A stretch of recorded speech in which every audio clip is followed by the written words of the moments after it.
Kapten Pierre Tendean lahir pada tanggal 21 Februari 1939 dan meninggal pada tanggal 1 Oktober tahun 1965 pada umur 26 tahun. Adalah seorang perwira militer Indonesia yang menjadi salah satu korban peristiwa gerakan 30 September pada tahun 1965.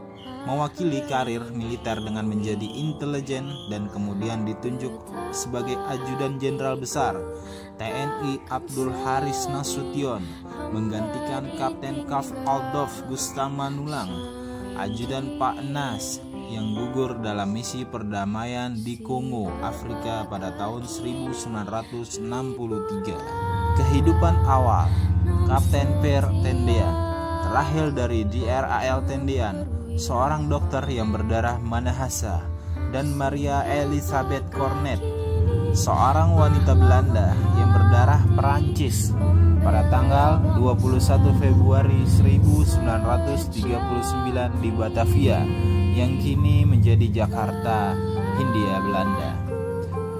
Pierre adalah anak kedua dari 3 bersaudara. Kakak dan adiknya masing-masing bernama Mitze, Fare, dan Roswidanti.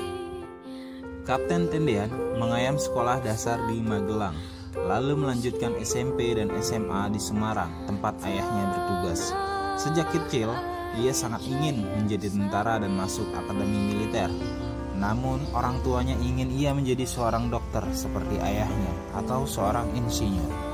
Karena tekadnya yang kuat, ia pun berhasil bergabung dengan Akademi Teknik Angkatan Darat di Bandung pada tahun 1958. Sewaktu ia menjadi taruna, Pierre pernah ikut tugas praktik lapangan dalam operasi militer penumpasan pemberontakan pemerintah revolusioner Republik Indonesia di Sumatera.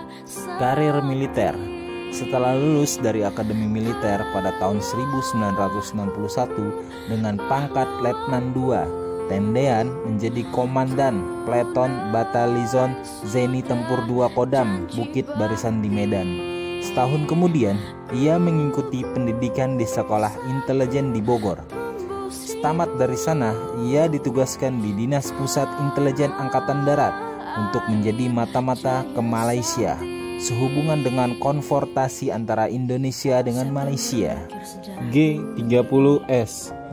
Pada dini hari, tanggal 1 Oktober 1965, pasukan Gerakan 30 September mendatangi rumah dinas Nasution dengan tujuan untuk menculiknya. Tendean yang sedang tidur di pavilion yang berada di samping rumah dinas Jenderal Nasution dibangunkan oleh putri sulung jenderal, yaitu Yanti Nasution. Setelah Yanti mendengar suara tembakan dan keributan yang luar biasa, Pierre pun segera berlari ke bagian depan rumah.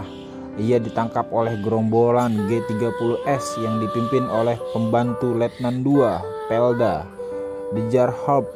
Gerombongan itu mengira dirinya sebagai Nasution karena kondisi rumahnya yang gelap. Nasution sendiri berhasil melarikan diri dengan melompat pagar.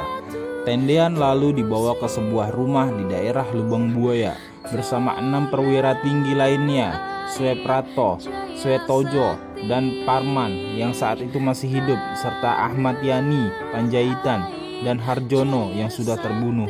Ia ditembak mati dan mayatnya dibuang ke sebuah sumur tua bersama 6 jasad perwira lainnya. Penghargaan.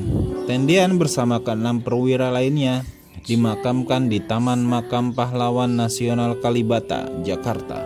Untuk menghargai jasa-jasanya, Tendean dianugerahi gelar Pahlawan Revolusi Indonesia pada tanggal 5 Oktober 1965 berdasarkan surat keputusan Presiden RI nomor 111 tahun 1965. Pasca kematiannya, ia segera anumerta dipromosikan menjadi kapten. Sejumlah jalan juga dinamai sesuai namanya, termasuk di Manado, Balikpapan, dan di Jakarta.